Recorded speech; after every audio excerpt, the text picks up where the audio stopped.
क्या तुमको पता है, पुराण इंद्र के शरीर पर निकल आई थी 1000 योनियों। इस तरह बदल गया श्राप। कामना के कारण इंद्र को मिला 1000 योनियों का श्राप। इंद्र के अधिकतर चित्रों में उनके शरीर पर असंख्य आँखें बनी हैं।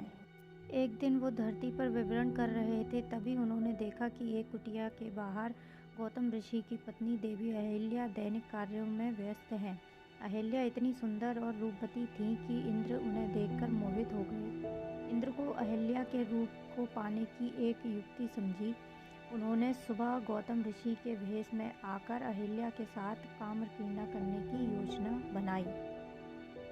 इंद्र की माया से हो गई सुबह। कामोक्ष हावी होने पर इंद्र ने माया से सुबह जैसा वातावरण कर दिया। यह देखकर गौतम ऋषि कुटिया से बाहर चले गए। उनके जाने के कुछ समय बाद इंद्र ने गौतम ऋषि का भेष बनाकर कुटिया में प्रवेश किया। उन्होंने आते ही कहा, अहिल्या से प्रणाम निवेदन किया। अपने पति द्वारा इस तरह के विचित्र व्यवहार को देखकर पहले तो देवी अहिल्या को शक हुआ, लेकिन इंद्र के छल कपट से सराबोर मीठी बातों को सुनकर अहिल्या भी अपने पति के स्नेह में सब कुछ भूल बैठी। दूसरी तरफ नदी के पास जाने पर गौतम ऋषि के आसपास का वातावरण देखा, जिससे उन्हें अनुभव हुआ कि अभी सुबह नहीं हुई है। वो किसी अनहोनी की कल्पना करके अपने घर पहुँचे। वहाँ जाकर उन्होंने देखा कि उनके भेष में कोई दूसरा पुरुष उनकी पत्नी के साथ रति क्रियाएं कर रहा है।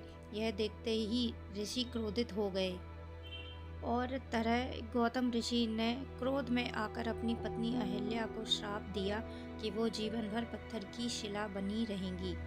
वहीं इंद्र को धिक्कारते हुए गौतम ऋषि ने कहा, तुमने यह सब एक स्त्री की योनि पाने की लालसा में किया।